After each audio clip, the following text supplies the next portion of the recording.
Programme میں ایک بار پھر خوش آمدید. الحمدللہ بلیس فرائیڈے ود استاذہ نگہت ہاشمی کا سلسلہ جاری ہے اور ہم حج کے روحانی سفر پر بات کر رہے ہیں. استاذہ بہت سارے سوالات ہیں جو کہ مسلسل آ رہے ہیں. ایک ریکویسٹ ہے جو آپ کے لیے آئی ہے.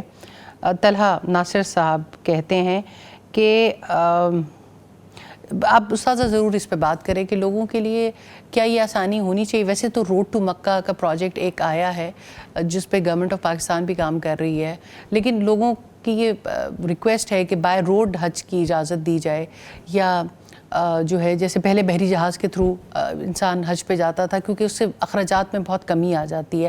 تو کیا آپ یہ سمجھتے ہیں کہ یہ آج کے دور میں بھی یہ چیزیں پریکٹیکل ہیں؟ امپریکٹیکلٹی کی تو کوئی وجہ نہیں ہے. ہے. کوئی جانا چاہے تو جانے میں سہولیات بھی ہو سکتی ہیں. لوگ ٹریول کرتے بھی ہیں, ڈیفرنٹ کنٹریز کی طرف لوگ جاتے بھی ہیں, لیکن یہ حکومتی سطح کا معاملہ ہے. یہ ان چیزوں کے بارے میں جائزہ لینا, کیونکہ بہت سارے ایشوز ہوتے ہیں نا ایک کنٹری سے دوسرے کنٹری میں جب لوگ جاتے ہیں, ویزا پروسیس ہونے میں, چیکنگ میں بہت لمبی لائنیں اور بہت سارے مشکلات اور بہت سارے معاملات ایسے. تو یہ حکومتی سطح پر اس کا جائزہ لے کے تو اس کا فیصلہ اہل اقتدار کو کیونکہ ابھی بھی جیسے بنگلہ دیش سے اور باقی سارے ممالک سے سٹل بحری جہازوں کے تھرو آنے کا سلسلہ جاری ہے, جس کی وجہ سے کہتے ہیں کہ وہاں کے حج کے اخراجات بہت کم ہیں اور پاکستان سے حج کے اخراجات بہت زیادہ ان چند سالوں میں بہت بڑھ گئے استاذہ. تو بہرحال دل لوگوں کا بہت تڑپتا ہے اس حوالے سے. ٹھیک ہے, اگر اہل ارباب اختیار جو ہیں وہ سمجھتے ہیں کہ اس کی کوئی گنجائش نکل سکتی ہے تو ضرور نکالنی چاہیے. ہمارے ساتھ پروگرام میں الحمدللہ رابعہ آپ نے بھی جوائن کیا اور شگفتہ آپ نے بھی. آپ کے آنے کو بہت ہم ویلکم بھی کرتے ہیں.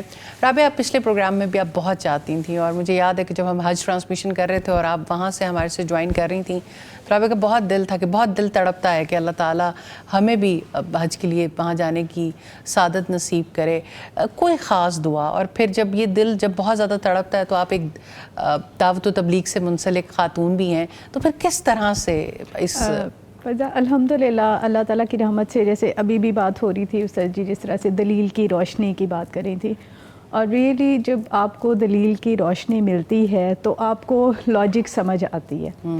تو حج کے حوالے سے خاص طور پر بہت زیادہ دل کے اندر یہ والی بات آتی ہے کہ اللہ تعالیٰ نے کیسے انسان کو ایکسپیرینس کروایا ہے. روزے میں بھی آپ کو پریکٹس ہوتی ہے سارا دن, اتنی پیاری عبادت ہے کہ اللہ تعالیٰ کے ہونے کا احساس مستقل پریکٹیکلی اللہ تعالیٰ نے آپ کو ایک سچویشن میں ڈال دیا. تو حج اتنی خوبصورت اللہ تعالیٰ نے عبادت رکھی ہے جس میں اللہ تعالیٰ ایسے لگتا ہے اپنی انگلی کے اشارے پر چلاتے ہیں, اب یہ کرو, اب یہ کرو, اب یہ کرو. جیسے استاذ جی نے بھی شیئر کیا الحمدللہ جس وقت ایئرپورٹ پر ملاقات ہوئی الحمدللہ کہ حاجیوں کا پورا فوکس اس بات پر ہوتا ہے کہ ہم نے مناسک ادا کرنے ہیں اور ہمارا کوئی مناسک حج میں سے کوئی بھی وہ رہ نہ جائے, کوئی رکن نہ رہ جائے, کوئی واجب نہ رہ جائے. تو الحمدللہ یہ والی بات اتنی زیادہ اپیل کرتی ہے کہ انسان کی ساری زندگی میں ہی اس سے ریکوائرڈ تو یہی ہے بے شک کہ اس کا دل اس بات پر, اس کا فوکس اسی بات پر رہے کہ میں نے اللہ تعالیٰ کے حکم کو پورا کرنا ہے. تو وہ جس طرح سے اللہ تعالیٰ اس سچویشن میں لے جا کر اور جو اس کے اوپر پابندیاں لگائی ہیں, فلا رفث ولا فسوق ولا جدال فی الحج, الحمدللہ جی بہتر. تو وہ بڑا پیارا ہے کہ اپنے جذبات کو بھی کنٹرول میں رکھنا ہے پوری طرح سے, اور آپ کا فوکس اس پر ہونا چاہیے کہ اللہ تعالیٰ کی بات کو پورا کرنا ہے. آمین. اب ایک کالر ہے رابعہ ہمیں لینے ہوگا. جی کون بات کر رہی ہیں, کہاں سے؟ عائشہ صاحبہ ہیں, لاہور سے بات کر رہی ہیں. جی میرا نا سوال جی حاج سے ذرا ہٹ کے ہے, ذرا بڑی مجھے نا ٹینشن ہے. میری نا چند دن تک تو شادی ہونے والی, تو نا دلہن کے لیے عموماً نمازوں کا اہتمام کوئی نہیں ہوتا. اکثر نمازیں جو ہیں وہ فوت ہو جاتی ہیں, تو میں نے کبھی نماز نہیں چھوڑی. تو مجھے اس سے میرا رہنمائی کریں کہ میں نمازیں کب پڑھوں. اچھا جزاک اللہ خیر صاحب, ہم لینے کی جواب لیتے ہیں, لیکن یہ ہے کہ کیونکہ ہم حج پہ بات کر رہے ہیں تو یقیناً سوال بھی اسی کے متعلق ہے. اس سے امپورٹنٹ سوال ہے, اگر چھوٹے سا جواب دیتے ہیں.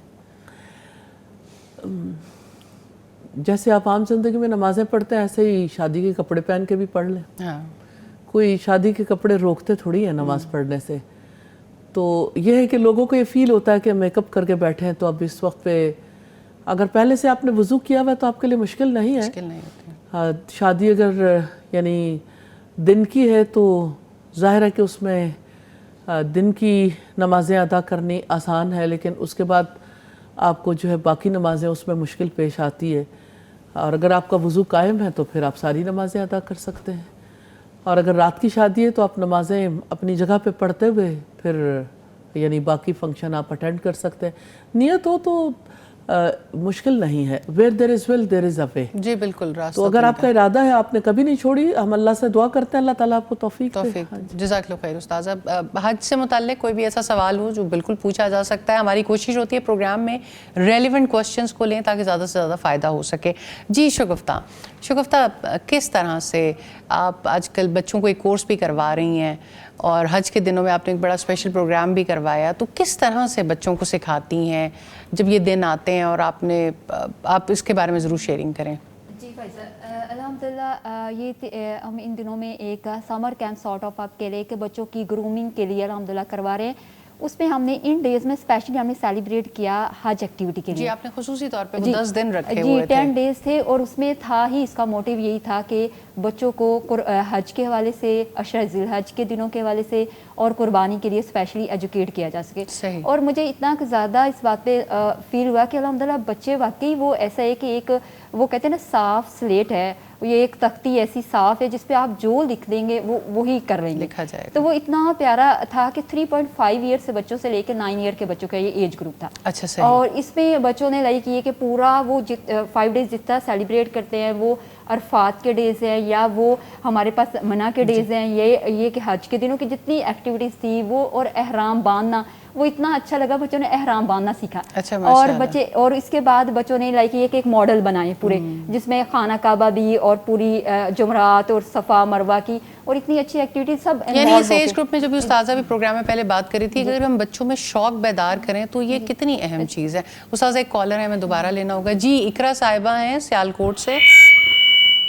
اقرا اپنا ٹی وی کا مائک میوٹ کر دیں. کال ڈراپ ہو گئی.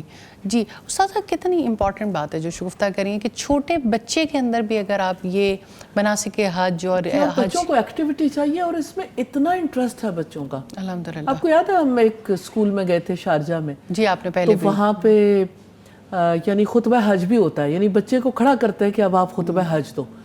میں یہ کہتی ہوں کتنی بڑی بات ہے کہ سب بچوں کو پتہ چلے کہ خطبہ حج میں کیا بات کرنی ہے اور کیا بات لوگ سنیں گے. استاد کل میں ان کے ڈپارٹمنٹ سے فیڈ بیک لے رہی تھی، کیونکہ ایک پروگرام ہے جو آپ نے بڑا خوبصورت ڈیزائن کر رکھا ہے چلڈرن آف ہیون کے نام سے، کہ یہ پروگرام اس وقت پاکستان میں کتنی پلیسز پر ہو رہا ہے. تو مجھے پتہ چلا کہ ماشاءاللہ 309 جگہوں کے اوپر یہ پروگرام کنڈکٹ ہو رہا ہے، اور اس میں زیادہ میجر فوکس بھی یہی رہا کہ اس 10 جو ڈیز ہیں، 10 بلیسڈ ڈیز عشرہ ذی الحجہ کے، اس میں بچوں کے ساتھ یہ ایکٹیویٹی کی گئی، اور ہر جگہ کا رسپانس دیدنی ہوتا ہے. یعنی بچے چھوٹے چھوٹے گروپس میں اور یہ چیزیں لرن کر رہے ہوتے ہیں، اور اتنی خوبصورتی کے ساتھ اساتذہ اکرام کی بھی بہت بڑی ایفرٹ ہے جو ان کو یہ ایکٹیویٹیز سکھا رہے ہوتے ہیں. اور آپ کا یہ جو ویژن ہے کہ بچوں کے اندر یہ چیزیں انکلکیٹ کی جائیں، اس کا بہت خوبصورت نتیجہ الحمدللہ سامنے بھی آتا ہے، اور پیرنٹس کا دل بچوں کی وجہ سے زیادہ کھلتا بھی ہے. بالکل.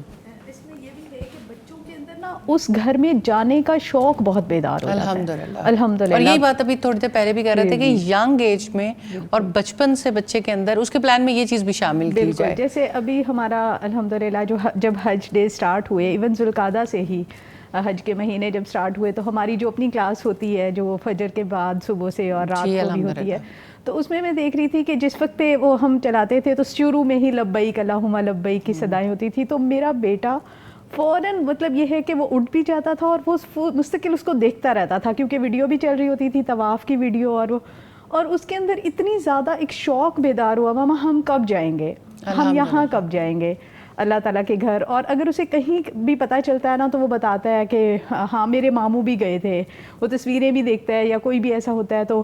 اور پھر وہ والی سٹوری، پھر میں نے جب اس بار اس سے پوچھا یوم عرفہ پہ، تو وہ بتا رہا تھا مجھے پوری سٹوری حضرت ابراہیم علیہ السلام کی، حضرت اسماعیل علیہ السلام کی، سیدہ ہاجرہ کی. الحمدللہ. سٹوری صحیح، یعنی کہ ایک چھوٹا بچہ ہے نا جی، تو ان کو ساری سٹوری یاد ہوتی ہے. جی ان کو وہ جو اپنے انٹرسٹ کی چیزیں ہیں نا سب سے زیادہ بکرے کی قربانی کے ساتھ بہت زیادہ الحمدللہ ایک ریلیونٹ چیز اس کو لگتی ہے. دوسرا یہ ہے کہ وہ جو ماں اور بیٹے کا تعلق ہے وہ اس کو بہت اپیل کرتا ہے، بہت زیادہ، کہ ماما اور وہ ان کا بیٹا تھا اور وہ اکٹھے تھے. آب زمزم کی سٹوری بہت زیادہ الحمدللہ. ویسے اگر فائزہ دیکھیں تو جی حج میں مدرہڈ کو کتنا زیادہ سکھایا ویلیو کیا گیا, سکھایا گیا. استاذہ ایک کالر ہیں, انہیں لے لیں. جی بتائیے گا جی. اقرا عبدالحمید صاحبہ ہیں سیالکوٹ سے, کیا پوچھنا چاہتی ہیں؟ السلام علیکم ورحمۃ اللہ وبرکاتہ. وعلیکم السلام ورحمۃ اللہ وبرکاتہ. جی اقرا. جی میرا سوال استاذہ سے یہ ہے کہ ہم جانتے ہیں کہ نیکیوں کے ہی ماحول میں اللہ تعالیٰ نیکیوں کو قبول کرتے ہیں جو اخلاص کے ساتھ کی جائیں. تو ہم دیکھتے ہیں کہ حج کرتے ہوئے کہیں نہ کہیں انسان کا جو ایمان کا لیول ہوتا ہے وہ بڑھتا یا گھٹتا بھی ہے. تو اگر دل میں کہیں پر ریاکاری آ جائے یا کھوٹ آ جائے تو اس کے لیے خود کو ٹریک پہ کیسے لے کے آ جائے, اس کے بارے میں استاذہ میری رہنمائی کریں. بہت شکریہ, قیمتی سوال ہے. جی استاذہ. میں یہ سمجھتی ہوں کہ جس دل کے اندر اخلاص کے لیے ایک طلب پیدا ہو گئی ہے نا, تو یہ بہت بڑی بات ہے الحمدللہ, اللہ سبحانہ تعالیٰ کی رحمت ہے. اچھا, یہ جو آپ نے سوال کیا نا کہ سب سے پہلی بات یہ ہم جانتے ہیں, مجھے لگتا ہے کہ اس کے اوپر کام کر لیں.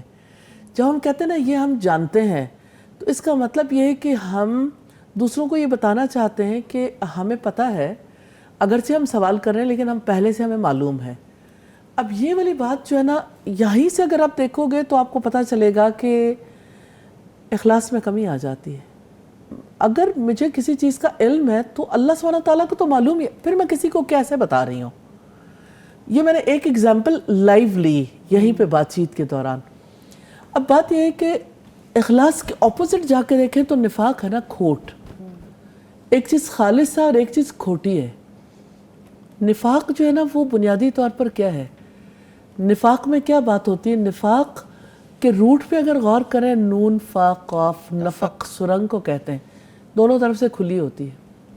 لا الہ الا اللہ ولا الہ الا اللہ, کہ انسان جو ہے نا منافق بنیادی طور پر وہ اپنے مفاد کو دیکھتا ہے, جو بات اس کی زبان پر ہوتی ہے اس کے دل میں نہیں ہوتی. ریئلی سب سے زیادہ ڈر اس بات سے لگتا ہے کہ ہمارے دل اور ہماری زبان کی بات ایک نہ ہو. اور حج جو ہے وہ کافی حد تک انسان کے اس کھوٹ کو نکالتا ہے, کیونکہ مشقتیں برداشت کرتا ہے اور انسان کو پتہ لگتا ہے میں کہاں ہوں, میں کہاں سٹینڈ کرتا ہوں, بار بار غور و فکر کرنے کا موقع ملتا ہے. اللہ سبحانہ تعالیٰ کو ہم سے اخلاص چاہیے. اللہ سبحانہ تعالیٰ نے انبیاء کو کیسے خالص کیا تھا, میں وہی بات آپ کے سامنے رکھنا چاہتی ہوں کہ قرآن حکیم میں رب العزت نے بتایا کہ ہم نے انہیں ایک خاص چیز سے خالص کیا تھا, وہ آخرت کے گھر کی یاد ہے. تو حج میں آخرت کے گھر کی یاد بہت ہے, اس لیے حج کی وجہ سے انسان خالص ہوتا ہے. لیکن جو وہاں نہیں بھی جا سکتا تو اخلاص کا ذریعہ یہی ہے کہ انسان اپنے آپ کو, جیسے نماز پڑھتا ہے تو نماز میں اپنے اعمال کو اپنے رب کے آگے کھڑا کر کے دیکھے. اسی طرح سے اپنے یعنی جواب دہی کے موڈ میں لے کے آئے, اپنے آپ کو ذمہ دار بنائے اور اللہ سبحانہ تعالیٰ کو جواب دینا ہے. جی. تو اخلاص کا ذریعہ جو ہے وہ آخرت کے گھر کی یاد ہے. جزاک اللہ خیر, بہت خوبصورت جواب. استاذہ ایک اور کالر ہیں, آپ سے کالر بہت بے چین ہے, بہت سارے سوال پوچھنے کے لیے وقت بھی کم ہے. جی وردہ خالد صاحبہ ہیں ملتان سے. جی وردہ پوچھیے گا. جی السلام علیکم. وعلیکم السلام. میں استاذہ سے یہ پوچھنا چاہتی ہوں کہ جیسے کہ اللہ تعالیٰ نے الحمدللہ یہ شوق دیا ہے کہ میں حج کے تمام مناسک جو ہے نا ان کو پوری قوت سے بھرپور طریقے سے کرنے کا شوق رکھتی ہوں. تو میں یہ پوچھنا چاہتی ہوں کہ میں ذاتی طور پر ایسے کیا اعمال کر سکتی ہوں شوق رکھنے کے ساتھ ساتھ کہ اللہ تعالیٰ ہمارا بھی انتخاب کریں. جزاک اللہ خیر, بہت شکریہ. جی استاذہ. یہ جو آپ کی آواز آخر میں لرز گئی ہے نا, یہی عمل چاہیے کہ اللہ سبحانہ تعالیٰ کے آگے آپ دعا کریں. اور دوسری بات یہ ہے کہ تدبیر بھی اختیار کریں کہ آپ یعنی زیادہ جو چیز رکاوٹ بنتی ہے وہ فائنینشلی انسان کے سم ٹائمز میٹر ایسے ہوتے ہیں جس کی وجہ سے مشکل پیش آتی ہے. کبھی صحت کے مسائل بھی ہوتے ہیں, کبھی فیملی میٹرز ایسے ہوتے ہیں, کبھی ارد گرد والے جو ہیں وہ اس یعنی خواتین کے بارے میں تھوڑا ناانصافی کا معاملہ بھی ہوتا ہے, خاص طور پر ینگ بچیوں کے لیے. تو اگر تو بات ہے فائنینشیل میٹرز کی تو اللہ سبحانہ تعالیٰ سے طلب کیجئے اور پسنداز بھی کیجئے، کچھ نہ کچھ آپ کرنا شروع کریں گے تو اللہ تعالیٰ راستے پیدا کریں گے انشاءاللہ تعالیٰ۔ دعا مومن کا ہتھیار ہے، تو اس ہتھیار کو استعمال کیجئے، دعا کیجئے۔ اللہ تعالیٰ آپ کو شفائے کاملہ دے استاذہ۔ آج طبیعت کی خرابی کے باوجود آپ مسلسل سوالوں کے جواب بھی دے رہی ہیں۔ جی رابعہ، میں آپ سے جاننا چاہوں گی، استاذہ کو تھوڑا سا وقت بھی دیتے ہیں۔ میں فائزہ خاص طور پر اس بارے میں ضرور شیئر کروں گی کہ ابھی جیسے اخلاص کے حوالے سے بات ہو رہی تھی، تو جب آپ وہاں جاتے ہیں اور ابراہیم علیہ السلام کے نقش قدم کو دیکھتے ہیں تو ریئلی فیلنگ ہوتی ہے کہ اللہ تعالیٰ اخلاص کو کیسے قبول کرتے ہیں نا۔ مجھے یاد ہے کہ جب ہم نے فرسٹ ٹائم ان کو دیکھا تھا تو اس وقت ہم قرآن ناجبہ کے حوالے سے پروف ریڈنگز کا سلسلہ جاری تھا، اور پورے پاکستان میں سب الحمدللہ مل کر ماشاءاللہ قرآن پر کام کر رہے تھے۔ تو ہم نے اس وقت پہ اتنی زیادہ دعا کی تھی، اللہ جیسے آپ نے ابراہیم علیہ السلام کو اتنی برکت دی، اتنی زیادہ ان کی کوششوں کو قبول کیا، تو الحمدللہ اللہ تعالیٰ اس پروجیکٹ کو بہت آگے لے جانا اس طرح سے الحمدللہ۔ اور وہاں پر آپ کو پریکٹیکلی جب چیزیں اخلاص کی پوری ایک پریکٹیکلی نظر آتی ہیں نا، حضرت حاجرہ کی سعی الحمدللہ، اور اللہ تعالیٰ نیکیوں کا کتنا بڑا قدردان ہے۔ اصل بات تو یہ نظر آتی ہے کہ ٹھیک ہے انہوں نے اللہ کے لیے اگر کچھ کیا اور خالص ہو کے کیا تو اللہ تعالیٰ نے کیسے تذکرہ خیر جاری کر دیا۔ آج تک ہم اپنی اماں حاجرہ کے نقش قدم کو فالو کرتے ہیں۔ حضرت اور ابراہیم، یہ جو بڑی بات ہے نا، عرفات کے میدان کے لیے اللہ سبحانہ تعالیٰ کا فرمان وَاعْلَمُوا أَنَّكُمْ إِلَيْهِ تُحْشَرُونَ، اس میں اخلاص پوشیدہ ہے۔ اچھے طریقے سے جان لو کہ تم اللہ سبحانہ تعالیٰ کے حضور جمع کیے جاؤ گے۔ جزاک اللہ خیر استاذہ۔ آخری کچھ لمحات ہیں، میں چاہتی ہوں، بہت سوالات اس حوالے سے ہیں کہ جو ابھی جو سوال ہماری ایک ساتھی نے بھی پوچھا کہ جو لوگ جانا چاہتے ہیں وہ دل کی اور باقی تیاری کس طرح کی کریں، اور جو آ جاتے ہیں وہ اپنے حج کو کس طرح سے سنبھالیں۔ دونوں اپوزٹ ٹینٹ کے سوال ہیں، لیکن ہیں تو ایک ہی چیز کے بارے میں الحمدللہ۔ بات یہ ہے کہ آپ کے اندر شوق ہے، طلب ہے، تڑپ ہے، تو آپ دعا کیجئے اور اللہ سبحانہ تعالیٰ کے آگے اپنے دلی جذبات رکھیں۔ جو کچھ بھی ہے آپ ایفرٹ ضرور شروع کریں، تدبیر ضرور اختیار کریں، اور اللہ سبحانہ تعالیٰ سے دعا کریں تو اللہ تعالیٰ راستے پیدا کر دے گا۔